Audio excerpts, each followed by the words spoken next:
예, 하나님의 말씀 보겠습니다. 우리에게 주신 하나님의 말씀은 창세기 34장 1절에서 14절 말씀입니다. 창세기 34장 1절에서 14절 말씀입니다.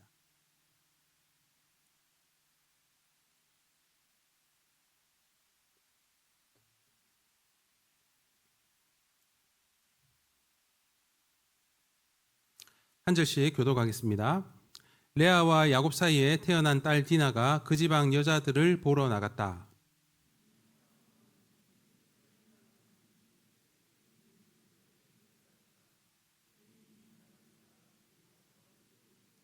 그는 야곱의 딸 디나에게 마음을 빼앗겼다. 그는 디나를 사랑하기 때문에 디나에게 사랑을 고백하였다.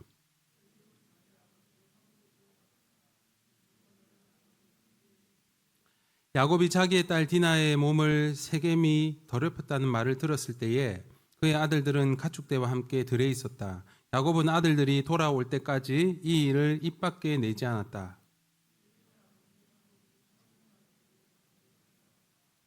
와서 보니 야곱의 아들들이 이미 디나에게 일어난 일을 듣고 들에서 돌아와 있었다. 세겜이 야곱의 딸을 욕보여서 이스라엘 사람에게 부끄러운 일, 곧 해서는 안 될 일을 하였으므로 야곱의 아들들은 슬픔과 분노를 억누르지 못하고 있었다.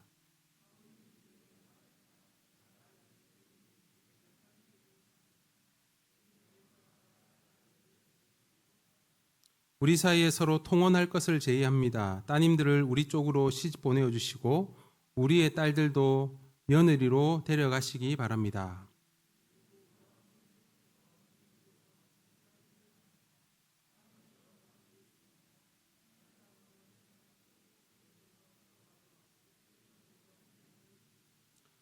세겜도 디나의 아버지와 오라버니들에게 간청하였다. 저를 너그러이 보아 주시기 바랍니다. 원하시는 것은 무엇이든지 드리겠습니다.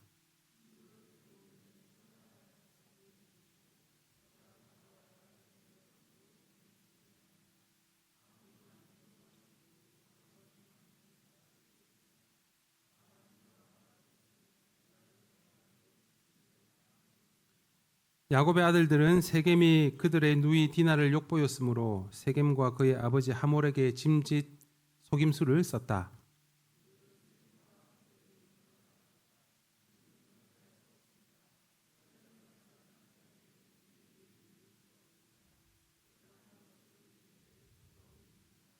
아멘.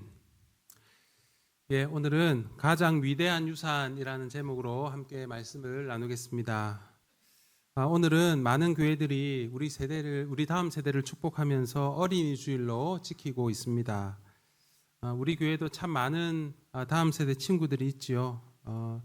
1년 반 정도 지났는데 참 우리 아이들이 많이 큰 것 같습니다. 얼마나 감사한지 모르겠습니다.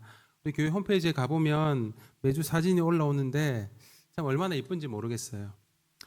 못 보신 분들을 위해서 제가 사진들을 몇 장 준비했는데요. 한번 좀 띄워주시겠습니까? 우리 더 사랑부 우리 친구들입니다. 우리 사랑부 예배하는 모습이고요. 우리 수련회 갔던 모습입니다. 우리 열린공간 맞은편에서 지금 예배를 드리고 있습니다. 얼마나 귀한지 모르겠습니다.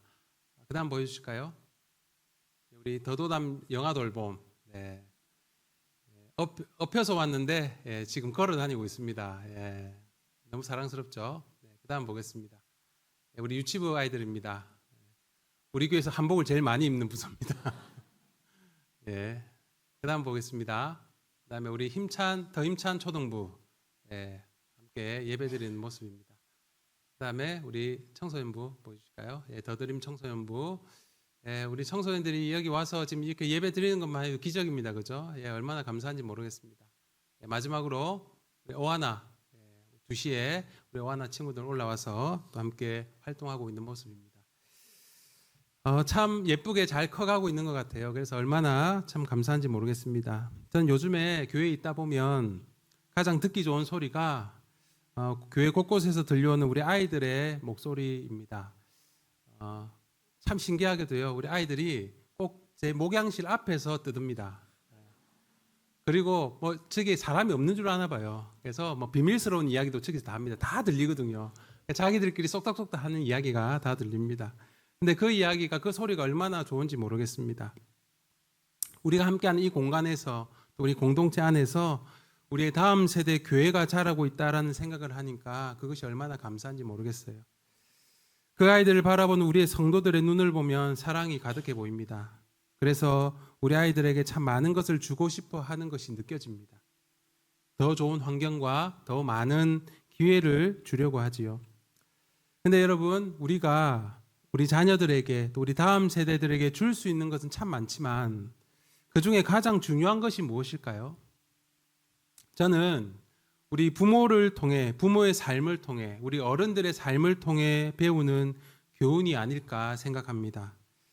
삶으로 보여주는 가르침이 우리 자녀들에게 가장 큰 영향력을 주기 때문입니다. 우리 아이들은 부모의 잔소리로 자라지 않습니다. 우리가 평소에 사용하는 말과 행동을 보고 자랍니다. 부모가 위기의 순간에 어떤 표정을 짓고 있는지, 갈등의 현장에서 어떻게 말하고 행동하는지, 그리고 인생의 파도가 칠 때 우리 엄마 아빠가 어디로 피하는지, 그 부모의 뒷모습을 보면서 삶을 배우고 신앙을 배우는 것이죠. 저는 여러분들이 아시다시피 장교로 임관을 해서 군 생활을 시작했습니다. 그래서 갓 소위 계급장을 달고 자대 배치를 받았는데요. 자대 배치를 받고 얼마 지나지 않아서 부대 안에 있는 교회 예배를 드리러 갔습니다. 제가 사단 사령부에 있어서 굉장히 큰 교회였습니다. 근데 제가 예배를 드리러 앉았는데 제 앞자리 장의자에 한 6, 7살 정도 되어 보이는, 많게는 한 초등학교 1학년 정도 되어 보이는 남자아이가 앉아 있더라고요. 근데 그 아이가 예배 드리는 중에 계속 뒤를 보면서 저를 힐끔힐끔 쳐다보는 겁니다. 뭔가 제가 좀 거슬렸는지 아니면 뭔가 제가 마음에 드는지 모르겠지만 계속 쳐다보는 거예요. 그러다가 갑자기 예배 중에 저에게 이렇게 말을 했습니다.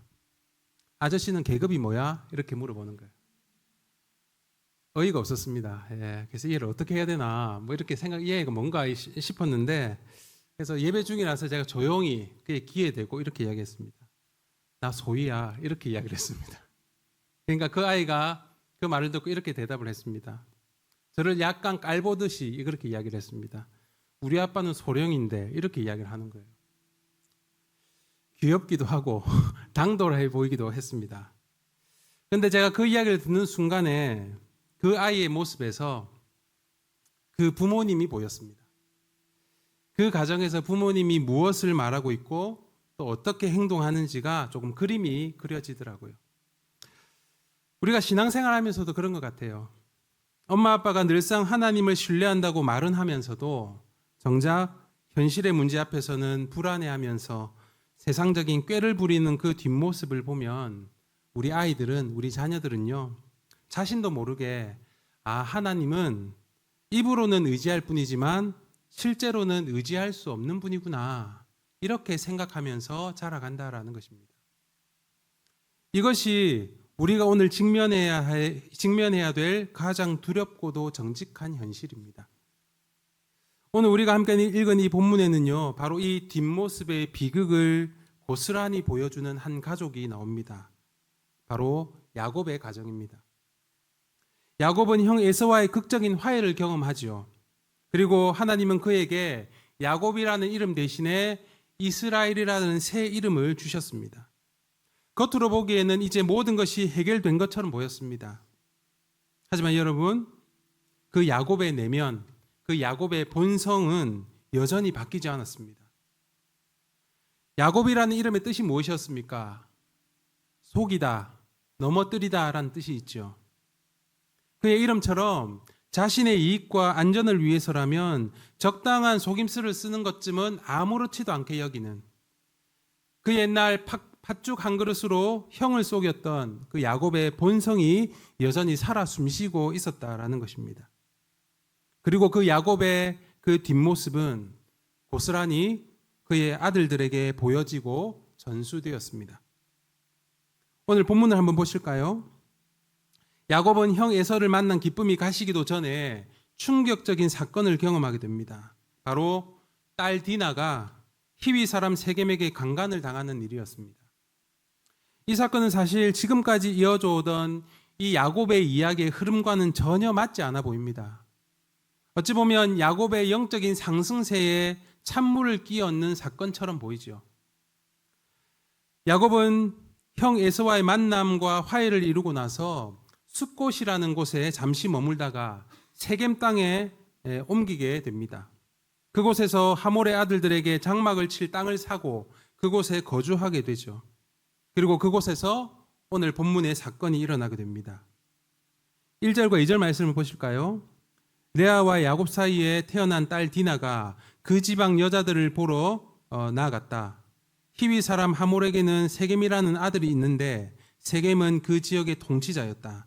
세겜이 디나를 보자 데리고 가서 욕을 보였다. 야곱의 유일한 딸이었던 디나는 이 세겜에 거주하면서 그 지방 여자들에게 호기심을 갖기 시작했다라고 합니다. 여러분, 당시만 해도 여자 혼자서 다른 성읍이나 다른 마을을 혼자 다니는 것은 굉장히 위험한 일이었습니다. 그럼에도 불구하고 이 디나가 그 지방의 여자들이 너무나 궁금해서 그 여자들을 보러 가기 위해서 나갔다라는 것이죠. 이것은 야곱의 가족이 이방 나라 문화에 조금씩 스며들면서 영적인 불감증을 가지게 되었다라는 것입니다. 아무튼 그런 디나를 보고 그 땅의 세겜, 하몰의 아들인 세겜이 디나를 데리고 가서 욕을 보였습니다. 세겜은 그 이후에 점점 디나에 대한 마음이 깊어져서 그녀를 아내로 삼기 원했습니다. 그래서 아버지 하몰에게 부탁을 해서 야곱에게 찾아가서 디나를 자신의 아내로 삼게 해줄 것을 부탁했습니다. 그런데 여러분, 이 수치스러운 이야기를 듣고 있는 디나의 아버지 야곱을 보면 도무지 이해가 되지 않는 모습을 우리에게 보여줍니다. 5절을 보실까요? 야곱이 자기의 딸 디나의 몸을 세겜이 더럽혔다라는 말을 들었을 때에 그의 아들들은 가축대와 함께 들에 있었다. 야곱은 아들들이 돌아올 때까지 이 일을 입 밖에 내지 않았다. 야곱의 반응은 디나의 아버지로서의 반응이라고 보기에는 어려울 정도의 태도였습니다. 오늘 본문에서는 디나가 당한 이 사건을 뭐라고 표현하고 있습니까? 7절 하반절에 나와 있죠. 이스라엘 사람에게 부끄러운 일, 곧 해서는 안 될 일을 하였으므로 이렇게 표현합니다. 여러분, 이런 표현은 사실 성경에 찾아보기 드문 표현입니다.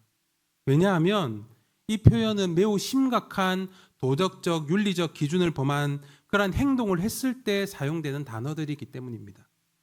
그만큼 충격적이고 있을 수 없는 일이 일어난 것이죠. 근데 야곱은 딸에게 일어난 이 사건 앞에서 너무나 무능력한 모습을 보여주고 있습니다. 심지어 자신의 아들들 뒤에 숨어서 무감각하고 무책임한 태도를 고수하고 있습니다. 아마도 야곱이 평생 몸에 배어 있는 그 삶의 방식, 생존의 방식, 자신의 안전을 우선시하는 모습이 그대로 드러났던 것이죠. 그래서 그 땅의 사람들을 자극하거나 심기를 불편하게 만들고 싶지 않았던 것입니다. 그런데 여러분, 그와 다르게 야곱의 아들들은 어땠습니까? 야곱의 아들, 그러니까 디나의 오빠들이죠. 그 오빠들은 여동생이 당한 일을 듣고 슬픔과 분노를 참지 못했습니다. 그런 그들에게 하몰은 디나를 자기 아들의 아내로 삼게 해주기를 부탁하고 있습니다. 그리고 원하는 것이 있으면 모두 다 들어주겠다라고 말하고 있습니다. 하지만 야곱의 아들들은 이 사건에 대해서 분노를 가라앉힐 수가 없었던 것이죠. 그래서 자신의 누이에게 행하지 못할 일을 행한 그 자들에게, 그 하몰과 세겜에게 대한 복수를 계획하기 시작합니다. 13절 말씀을 보시겠습니다. 야곱의 아들들은 세겜이 그들의 누이 디나를 욕보였으므로 세겜과 그의 아버지 하몰에게 짐짓 속임수를 썼다. 어떻게 했습니까, 여러분?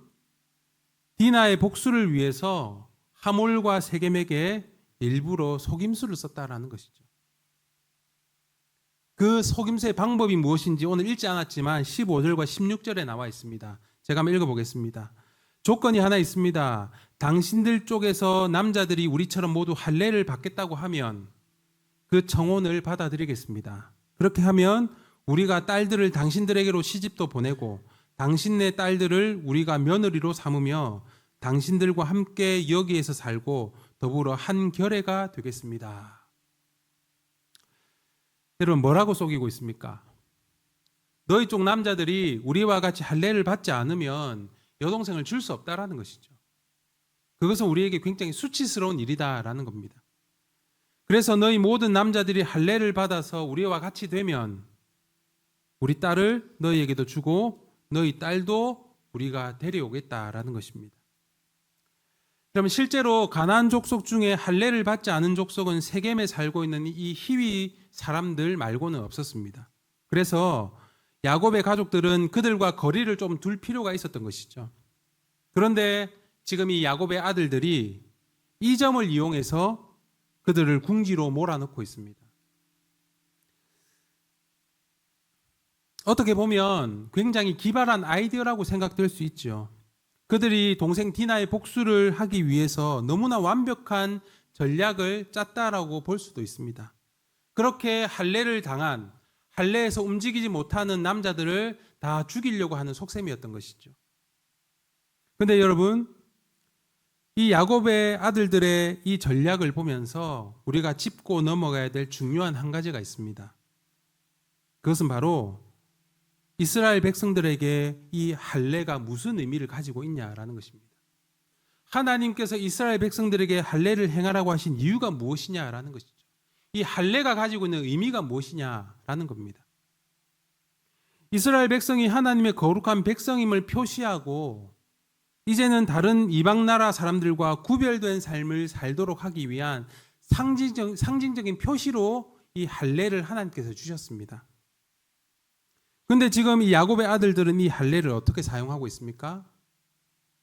자신들의 복수를 위해서 사용하고 있죠. 그리고 오히려 이방 족속과 하나 되는 일을 위해서 사용하고 있습니다. 물론 그것이 그들을 속이는 수단이기는 하지만 하나님께서 명령하신 그 할례의 중요한 의미를 완전히 상실해버리는 그러한 행동을 보이고 있는 것입니다. 여러분, 오늘 이 디나 사건은요, 야곱은 물론이고 이 야곱의 아들들이 자신들에게 닥친 문제를 해결하는 방식이 어떤 것인지를 너무나 잘 보여주고 있는 사건입니다. 그들이 문제를 해결하는 대표적인 방식이 무엇이었습니까? 바로 속임수였습니다. 속임수를 통해 그들의 원하는 목적을 이루려고 했습니다.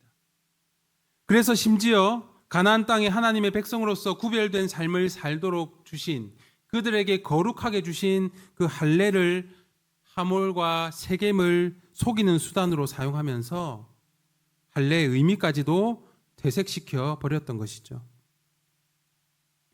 여러분, 사실 이 속임수라는 단어는 야곱을 평가할 때마다 늘상 따라다니던 수식어였습니다. 야곱도 속임수를 통해서 형 에서에게 장자권을 빼앗아 갔지 않습니까? 그리고 늘 자신에게 닥치는 어려운 상황 앞에서 자신의 방법으로 해결하려고 하는 본성을 버리지 못했습니다.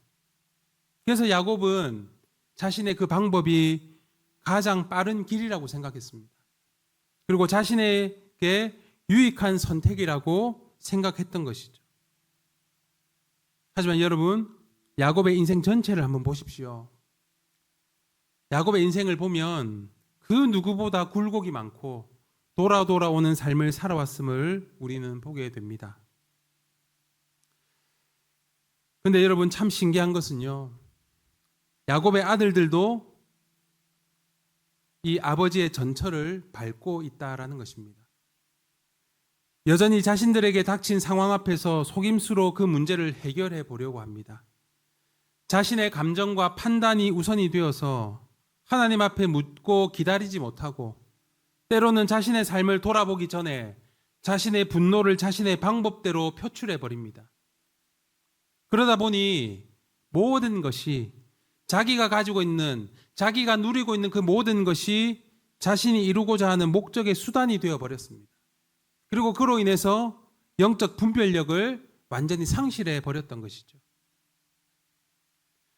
야곱이 자녀들에게 보여준 뒷모습이 그랬습니다. 딸 디나가 세겜에게 강간을 당하는 끔찍한 사건이 생겼을 때도 야곱은 아버지로서 하나님 앞에 엎드려 울거나 진실된 해결책을 구하지 않았습니다. 그저 상황을 지켜보며 침묵했습니다. 문제를 회피했고 적당히 타협하고 때로는 속임수를 쓰면서 상황을 모면하는 뒷모습을 그들에게 보여주었습니다. 그것을 보고 자란 아들들은 어떻게 반응했습니까? 그들은 아버지의 그 모습을 그대로 배웠던 것이죠. 그래서 거룩한 언약의 표징인 그 할례를 하나님의 영광을 위해 사용하는 것이 아니라 이방 족속을 살육하기 위한 가장 잔인한 복수의 수단으로 악용했던 것입니다. 사랑하는 여러분, 이 야곱과 그의 자녀들의 이 이야기는 사실 남의 이야기가 아닙니다.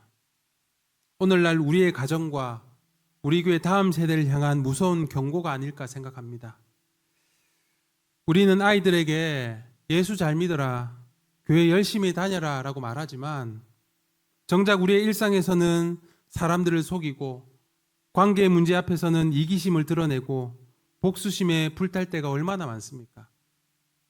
위기의 상황이 오면 하나님의 지혜가 아니라 세상의 그 생존 방식을 선택하는 모습을 우리가 얼마나 많이 보여주었습니까? 제가 서두에 말씀드린 것처럼 여러분, 우리 아이들은 우리의 잔소리를 듣지 않습니다. 아이들은 우리의 뒷모습을 봅니다. 야곱의 아들들이 아버지의 기질을 그대로 닮아서 속임수의 명수가 되었듯이 오늘 우리 자녀들은 우리가 하나님을 대하는 그 태도를 보면서 그것을 스펀지처럼 그대로 흡수하고 있다라는 것이죠. 고인이 되신 팀 켈러 목사님이 이런 말을 했습니다. 우리의 우상은 우리가 가장 두려워하는 것, 즉 우리가 없으면 살 수 없다고 믿는 것들이다.